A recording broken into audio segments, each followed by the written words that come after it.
हमारे इस चैनल मैथिली गंगा को लाल बटन दबाकर सब्सक्राइब करें व घंटी के निशान का बटन दबाएं ताकि सभी नए वीडियो आप तक तुरंत पहुंचे बिल्कुल मुफ्त। अनघोल भेलई अनघोल भेलई अनघोल भेलई अनघोल भ गेलै। जखन महादेव दुल्हा बन के एलखिन तो गांव समाज के लोग की कह रहल छथिन, एते सुंदर गौरी तिनका केहन बर भेटलनि।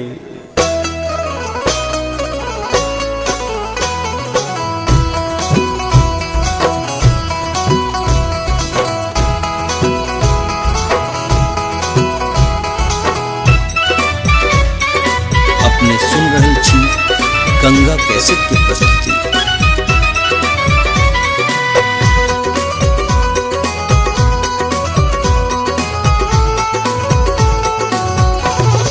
सखी है चहुदिस भेलैन घोल गौरी के बुढ़बा भेटलैन बर।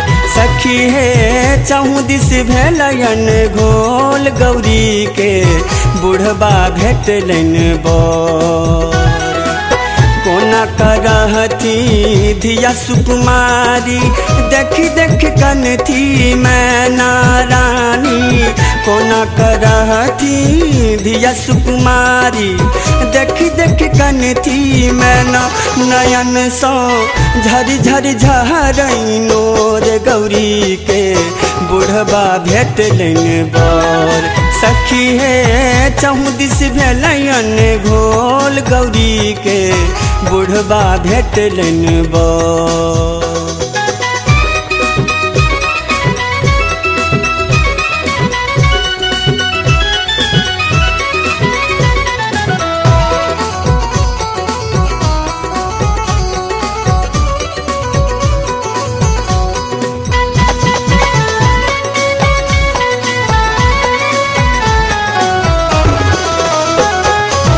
बुढ़बा करई छै बरद सवारी माथ जटा छै पाकल दाढ़ी।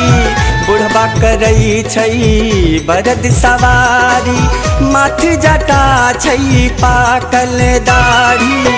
सौसे देह में भस्म रमल छै गर्दन नाग कोना लटकल छै। संगे भूत करई छै सोर गौरी के बुढ़बा भेटलैन बर।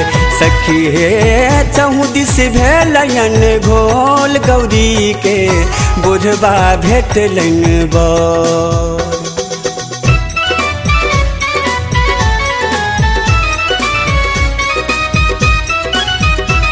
अपने सुन रहल छी गंगा कैसेट की प्रस्तुति।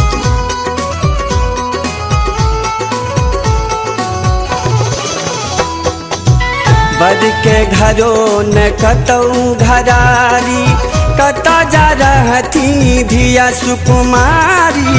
बद के घरो न कतौ घरारी कता जा रहती धिया सुकुमारी।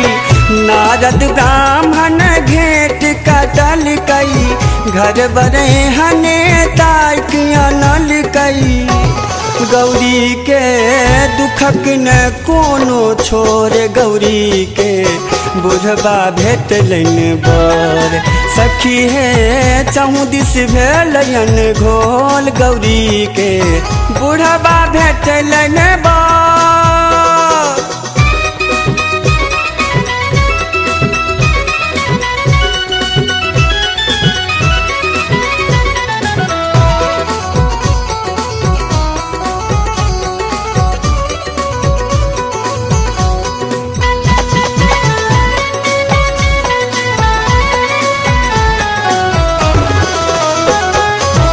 नई कानू है मैना रानी ई बर भोला उधर दानी। नई कानू है मैना रानी ई बर भोला उधर दानी। गौरी कठिन तपस्या केलखिन भाग सो शिव बर रूप में प्यालखिन हिनके हाथ त्रिलोकक डोर गौरी के बुढ़बा भेटलन बर सखी है चहुदिस भेलयन घोल गौरी के बुढ़बा भेटलन बर।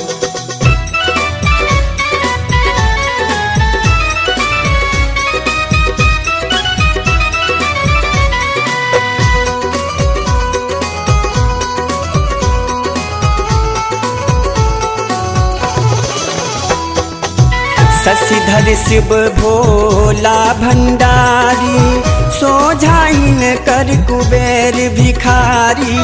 शशिधर शिव भोला भंडारी सोझाइन कर कुबेर भिखारी। सब हक खातिर विष पी लेलखिन जग में नीलकंठ कहबेलखिन। धरई छै शिवक ध्यान सुबोध गौरी के बुढ़बा भेटलन बर सखी है चहुदिस भेलयन घोल गौरी के बुढ़बा भेटलन बर।